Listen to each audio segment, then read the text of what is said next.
in 59 seconds. To help you incorporate effective writing techniques into your life, I have put together a rather unusual diary.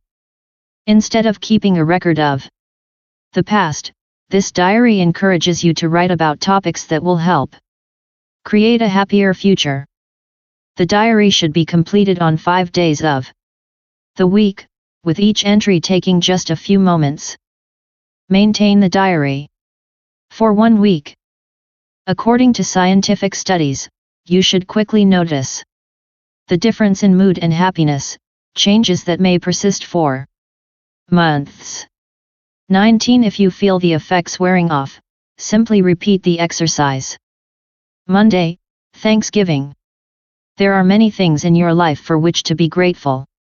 These might include having close friends, being in a wonderful relationship, benefiting from sacrifices that others have made for you, being part of a supportive family, and enjoying good health, a nice home, or enough food on the table.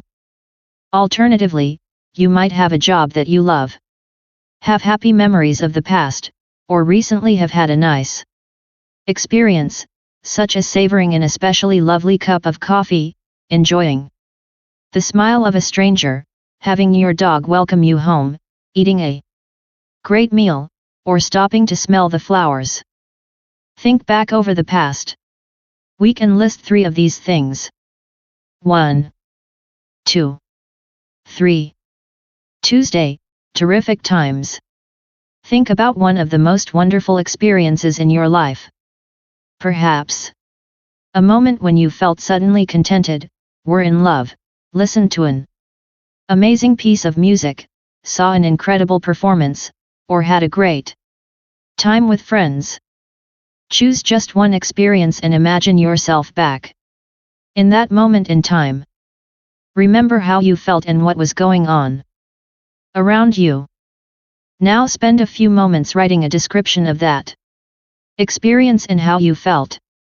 Do not worry about your spelling, punctuation, or grammar. Instead, simply commit your thoughts to paper. Wednesday, future fantastic. Spend a few moments writing about your life in the future. Imagine that everything has gone really well. Be realistic, but imagine that you have worked hard and achieved all of your aims and ambitions. Imagine that you have become the person that you really want to be, and that your personal and professional life feels like a dream come true. All of this may not help you achieve your goals, but it will help you feel good and put a smile on your face. Thursday, dear. Think about someone in your life who is very important to you. It might be your partner, a close friend, or a family member. Imagine that you have only one opportunity to tell this person how important they are to you. Write a short letter to this person, describing how much you care for them and the impact that they have had on your life. Friday, reviewing the situation. Think back over the past 7 days and make a note of 3 things that went really well for you. The events might be fairly trivial, such as finding a parking space, or more important, such as being offered a new job or opportunity. Jot down a sentence about why you think each event turned out so well. 1, 2, 3. The power of purchases. Out of the blue, 2 words suddenly pop into your mind: retail and therapy. Seconds later, you find yourself heading to the nearest shoe shop or gadget emporium, convinced that your forthcoming purchases will lead to a more blissful existence. But is that really the case? Will you actually feel better after you have bought that new pair of shoes or the latest high-tech music player? And, if so, just how long will your newfound joy last? The results from recent research have yielded clear and consistent answers to these questions.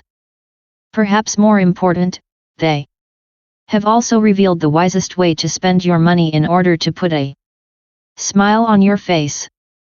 Psychologists Leif Van Boven and Thomas Jelovic 20 examined whether, when attempting to buy happiness, you are better off spending your money on goods, that latest dress or an impressive new smartphone, or an experience, going out for a meal, buying a ticket for a concert, or booking a vacation.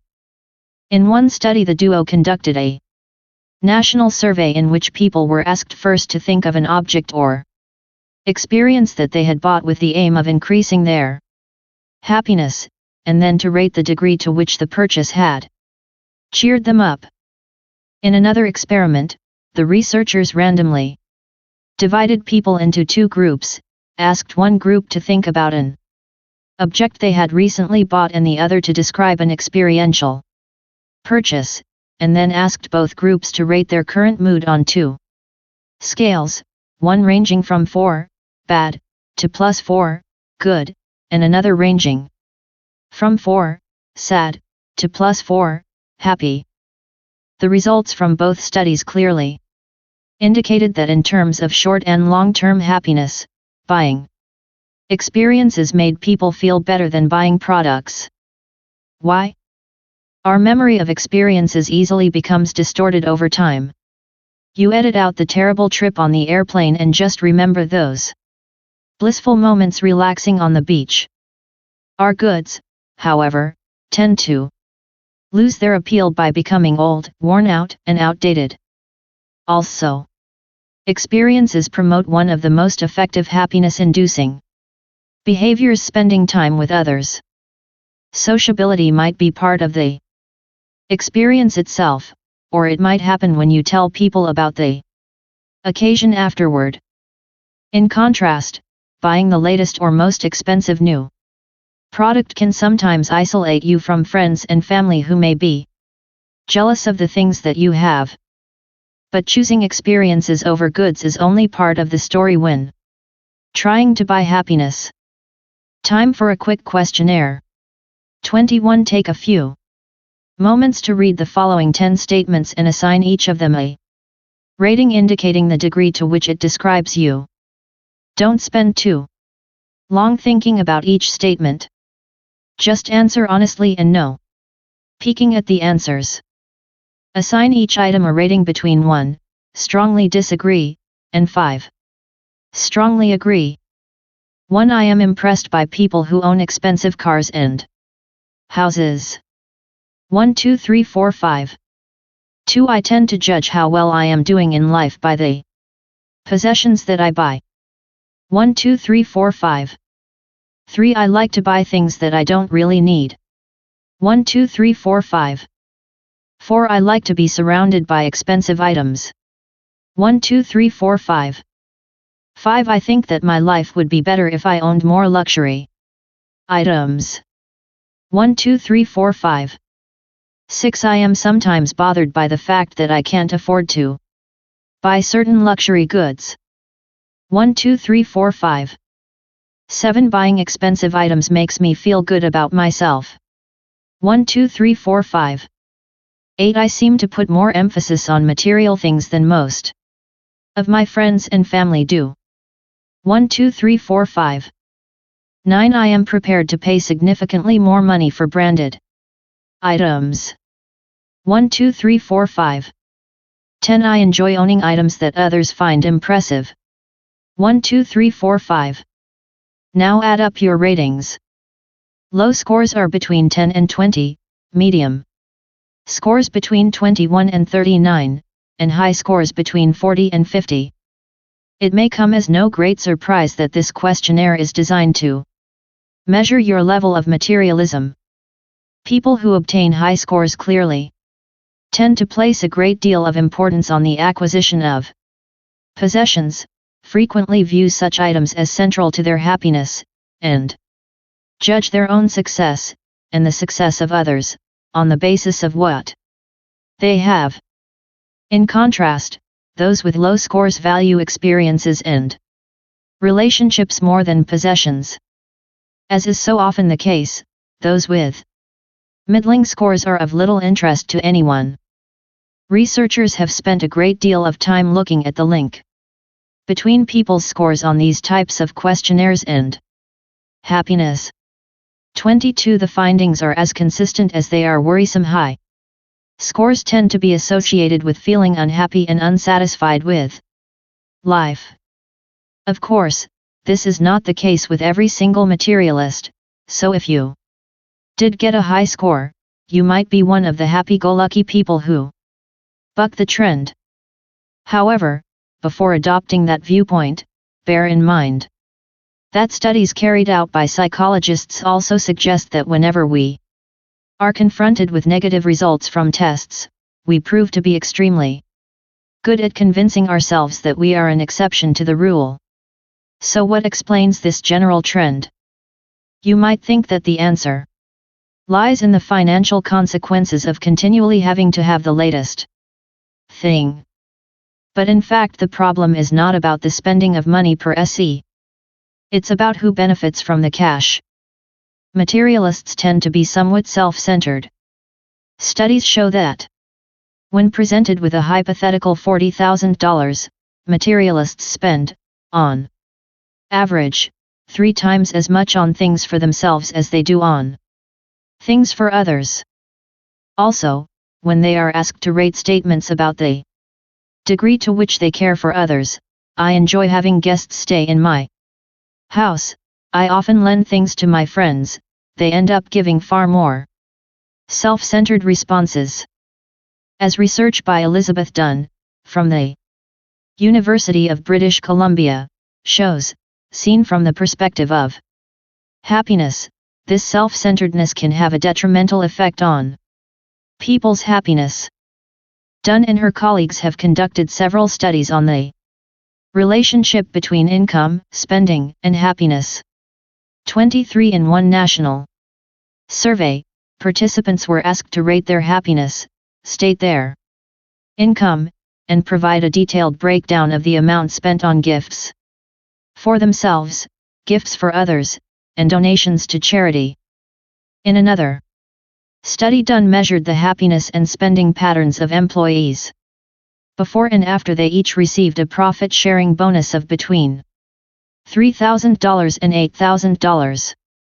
Time and again, the same pattern emerged. Those who spent a higher percentage of their income on others were far happier than those who spent it on themselves. Of course, a skeptical materialist might argue that researchers have the direction of causality wrong, that it is not spending money on others that makes you happy, but rather it is that happy people spend more on others. It is an interesting point, and one tackled in a clever experiment conducted by Dunn and her team. In a simple but innovative study, participants were given an envelope containing either $5 or $20 and asked to spend the money by 5 o'clock that evening. They were randomly assigned to one of 2 groups. One group was instructed to spend the money on themselves, perhaps treating themselves to a self-indulgent present, while the second group was asked to spend their unexpected windfall on someone else, perhaps purchasing a present for a friend or family member. The predictions made by the happy people spend more on themselves brigade proved unfounded. In fact, participants who spent the money on their friends and family ended up feeling significantly happier than those who treated themselves to luxury gifts. Why should this be the case? The answer, it seems, lies deep within your brain.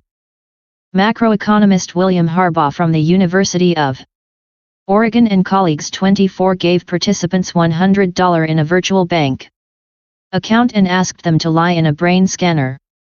Participants first saw some of their money being given to help those in need via a mandatory taxation.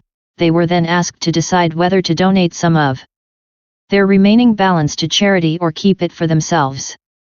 The scanning results revealed that 2 evolutionarily ancient regions deep in the brain, the caudate nucleus and the nucleus accumbens, became active when participants witnessed some of their money going to those in need, and were especially busy when they donated money voluntarily. These two brain regions also spring into action when our most basic needs are met, such as when we eat tasty food or feel valued by others, suggesting a direct brain-based link between helping others and happiness. So, scientifically speaking, if you want some real retail therapy, help yourself by helping others. It has a direct effect on your brain that in turn makes you feel happier. Of course, you might argue that you really don't have enough money to donate to others. Once again, however, help is at hand. A few years ago, happiness researcher Sonia Lyubomirsky and her colleagues arranged for a group of participants to perform 5 non-financial acts of kindness each week for 6 weeks. 25 these were simple things, such as writing a thank you note, giving blood, or helping a friend. Some of the participants performed one of the acts each day, while others carried out all 5 on the same day. Those who performed their kind acts each day showed a small increase in happiness. However, those who carried out all their acts of kindness on just one day each week increased their happiness by an incredible 40%. In 59 seconds. Buy experiences, not goods. Want to buy happiness? Then spend your hard-earned cash on experiences. Go out for a meal. Go to a concert, movie, or the theater. Go on vacation. Go and learn how to pole dance. Go play paintball. Go bungee jumping. In fact, get involved in anything that provides an opportunity to do things with others, and then tell even more people about it afterward. When it comes to happiness, remember, it is experiences that represent really good value for the money. 'Tis better to give than to receive.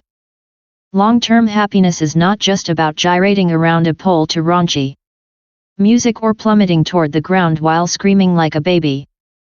Ask people whether they will be happier after spending money on themselves or others, and the vast majority will check the me box. Science shows that exactly the opposite is true. People become much happier after providing for others rather than themselves. The good news is that you really do not have to divert a huge proportion of your income to charity, friends, family, and colleagues. In fact, the smallest gifts can quickly result in surprisingly large and long-lasting changes in happiness. A few dollars spent on others may be one of the best investments that you ever make. And if you really can't afford to donate your hard-earned cash, remember that carrying out 5 non-financial acts of kindness on a single day also provides a significant boost to happiness.